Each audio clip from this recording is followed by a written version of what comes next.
Mesdames, Messieurs, bonjour, bienvenue dans cette émission. La 4e édition du Salon de l'Emploi et des compétences est ouverte à Porto-Novo. C'est un creuset qui offre des opportunités à des milliers de jeunes en quête d'emploi.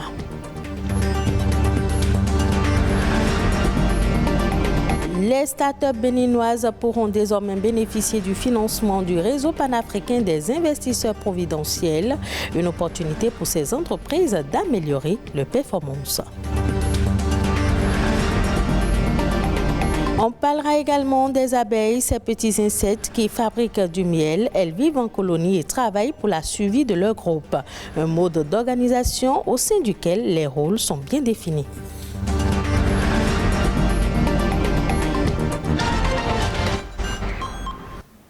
Bienvenue dans ce journal. L'Agence nationale pour la promotion de l'emploi a organisé à Porto-Novo la 4e édition du Salon de l'emploi et des compétences. Quelles sont les opportunités qu'offre cet espace aux jeunes sans emploi? La réponse dans ce reportage que nous proposent Calvador Awano et Nathalie Doris Olabi.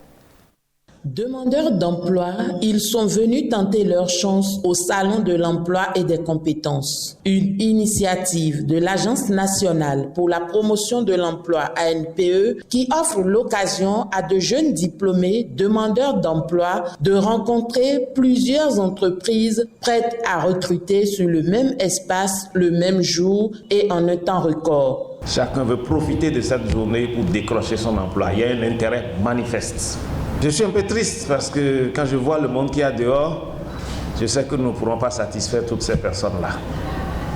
Ça me fend un peu le cœur, mais je garde un peu de joie qu'il y aura un petit nombre, ne serait-ce que les 2000 recherchés qui partiront avec un peu de joie. 60 entreprises demandeuses de compétences sont présentes sur le salon pour 2000 offres d'emploi immédiatement disponibles. Chers partenaires et chefs d'entreprise, comme vous le savez, l'occasion vous est offerte de faire vos choix ou d'enrichir votre base de données grâce au recrutement des jeunes diplômés que vous jugerez vous-même capable de vous servir. L'édition 2022 du SALEC à Porto-Novo a donc permis à 2000 candidats à l'emploi de pouvoir valoriser leurs compétences et savoir-faire, tous domaines confondus, pour convaincre et se faire recruter sur les 6000 présents. De l'emploi, on passe maintenant à l'entrepreneuriat. L'organisation du réseau panafricain des investisseurs providentiels a désormais une représentation au Bénin. Il s'agit de Business Angel Network qui a pour mission de garantir et de booster la performance des entreprises. Voyons donc avec Marcel Arossi et Bruno Rotekbo les opportunités providentielles de ce réseau. De 5 à 50 millions de francs CFA, ce réseau est prêt à vous fournir des capitaux d'amorçage si vous êtes une start-up prometteuse. Même si avec Biban, l'argent n'est pas l'essentiel. Ce n'est pas nécessairement l'argent au départ, mais c'est surtout l'accompagnement. Parce que vous savez, lorsque vous êtes une start-up, ce n'est pas l'argent qui est l'essentiel. L'essentiel est peut-être ailleurs. L'essentiel est déjà dans la vision que vous avez de votre projet. L'essentiel, c'est déjà la façon dont vous avez de maîtriser le marché. Composé d'entrepreneurs locaux et de la diaspora, Biban, Benin Business Angel Network, est la première association de business angel au Bénin. Il y a en fait une autre organisation qui s'appelle le ABAN, qui est l'African Business Angel Network. Donc cet écosystème d'investisseurs existe un peu partout en Afrique et est fédéré par une association qui s'appelle le ABAN. C'est un très bon signal qui est envoyé et c'est d'autant plus intéressant quand on se rend compte que les membres de ce regroupement sont des acteurs de la diaspora, parce qu'on sait tous que ces acteurs-là sont moins frileux à accompagner des entreprises, voire à perte. Avec son projet DigiBoost, Enabel est déjà un soutien de ce réseau. Avoir ce réseau d'investisseurs, d'entrepreneurs, il faut le dire, privés, qui s'engagent au quotidien des entrepreneurs, des jeunes entrepreneurs, à apporter des capitaux, du financement, mais pas que, à apporter leur réseau et leur expertise, pour nous, c'est une des solutions clés et essentielles pour le type d'entrepreneurs béninois que nous côtoyons au quotidien tous.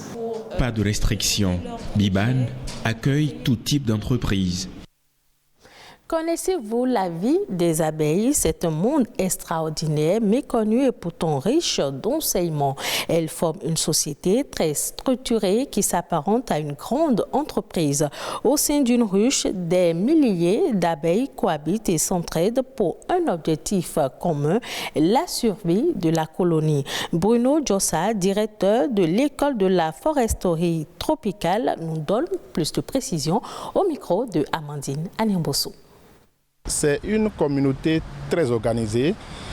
Une colonie d'abeilles contient quand même des milliers d'individus. On dit qu'au moins à partir de 40 à 70 000 individus sont dans une colonie d'abeilles. Dans une colonie, il y a la reine qui gouverne tout. Après la reine, donc, il y a surtout le rôle de pondre et d'organiser la communauté. Il y a les ouvrières qui travaillent, qui font tout. Il y a les faux bourdons. Et chacun a son rôle dans la communauté et ça fonctionne pour produire le miel et beaucoup d'autres produits de la ruche, tels que la cire, il y a la propolis, la gelée royale, etc. Les mâles qui sont les faux bourdons ont surtout un rôle d'accouplement. Et bon, je ne les envie pas. Après un accouplement, le mâle, il est fini. Et quand la communauté s'organise et fait de la réserve, à la fin, les ouvriers les poussent au dehors de la colonie et ferment la ruche, ce qu'on appelle le massacre des mâles. C'est quand même important parce que sans l'accouplement avec la reine, on ne pourrait pas avoir de jeunes parce que c'est une communauté qui se renouvelle très rapidement. Et donc, pour qu'on ait une abeille adulte, c'est une affaire de quelques jours. Donc, il faut que la femelle, la reine, puisse pondre continuellement. Mais ce qui est merveilleux, c'est qu'après l'accouplement qui se fait dans le vol nuptial, la femelle, donc la reine, peut pondre pendant 1 à 3 ans des œufs fertiles. Vous voyez, c'est merveilleux. Les abeilles piquent en général pour défendre leur quiétude, pour défendre leur réserve. Parce que le miel qui est produit en réalité, c'est pour passer la mauvaise saison. Et nous allons voler. Donc quand les abeilles se sentent perturbées, maintenant si vous allez aussi dans leur environnement parfumé, ça leur donne une idée qu'on a des fleurs avec leur senteur. Donc ça fait partie des choses qui les orientent dans la recherche de nourriture. Donc elles peuvent venir à vous. Mais c'est en tournant autour, si vous menacez, tuez, vous chassez. Bon là, c'est en ce moment-là qu'elles se sentent agressées. Et ce qui est dangereux, c'est quand vous en écrasez une, tout le monde vient à vous parce que désormais vous portez l'odeur. Environnement à présent avec la question financière qui est au cœur de la COP27. En Égypte, les pays du Sud auront besoin de plus de 2 000 milliards de dollars par an d'ici 2030 pour financer leurs actions climatiques. Près de la moitié de cette somme doit provenir d'investisseurs extérieurs, notamment des pays développés. Le reportage de France 24. Pour la première fois en 27 ans, l'aide des pays riches aux plus pauvres est au cœur de la conférence internationale. À l'image de ce rapport commandé par la présidence de la COP, qui s'appuie sur un chiffre alarmant. 2 400 milliards de dollars, c'est le montant que les pays du Sud doivent trouver par an d'ici 2030 pour financer leur action climatique. Des pays du Sud qui réclament une fois de plus une forte solidarité des pays développés.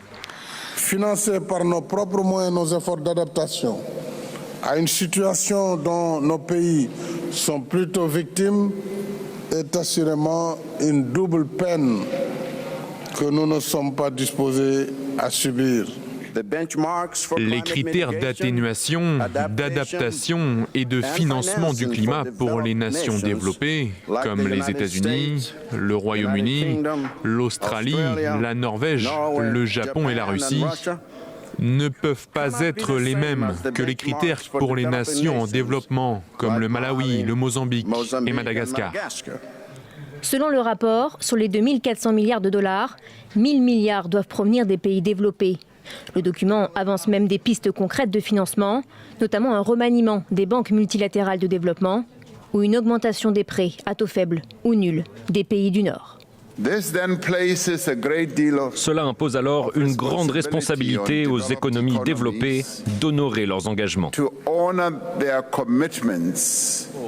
Reste à savoir si les pays du Nord vont enfin tenir leurs engagements, car ils n'ont pas encore respecté ceux qu'ils avaient pris lors de la COP21 à Paris. Ils s'étaient pourtant engagés à fournir entre 2020 et 2025 100 milliards de dollars par an aux plus pauvres. En attendant, aucune décision ne devrait déboucher de cette COP 2027. Les discussions devraient courir jusqu'en 2024. La suite des informations au plan international, c'est dans Eco Inter qui porte la signature de Héloïse Winato.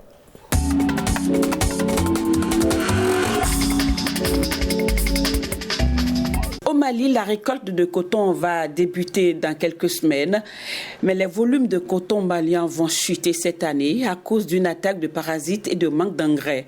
Le Mali, premier producteur africain, pourrait perdre 2 ou 3 places cette année. Selon des estimations, la production n'atteindra probablement pas les 600 000 tonnes, alors qu'elle était de plus de 770 000 tonnes l'année dernière. Certains acteurs de la filière tablent déjà sur une production bien plus basse que les chiffres annoncés. L'EVA, cet arbre qui donne du caoutchouc, peut aussi produire de l'énergie et offrir un combustible à bilan carbone très réduit. Réputé pour son caoutchouc, il a aussi une seconde vie. Or, il y a 18 mois, les granulés de bois livrés au port de Rotterdam se vendaient à 170 € la tonne, soit un peu plus de 110 000 francs CFA. Aujourd'hui, il en coûte 550 €, 361 000 francs CFA aux importateurs européens. C'est dire que le marché est plus que porteur dans un contexte où les prix du gaz se sont envolés.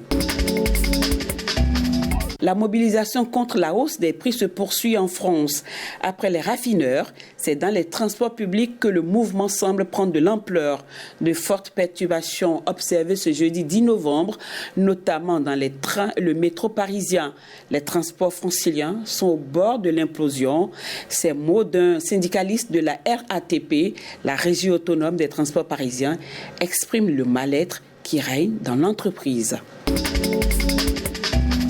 Mondial 2022 avec ses polémiques, l'attribution de cette compétition prestigieuse au Qatar serait une erreur, dixit Sepp Blatter, président de la FIFA à l'époque du vote. Il s'est prononcé dans un entretien mardi dernier à l'agence allemande SID, filiale de l'AFP, et à 12 jours du coup d'envoi. Selon ses propos, c'est l'ancien président français Nicolas Sarkozy qui aurait conseillé à Platini de voter pour le Qatar.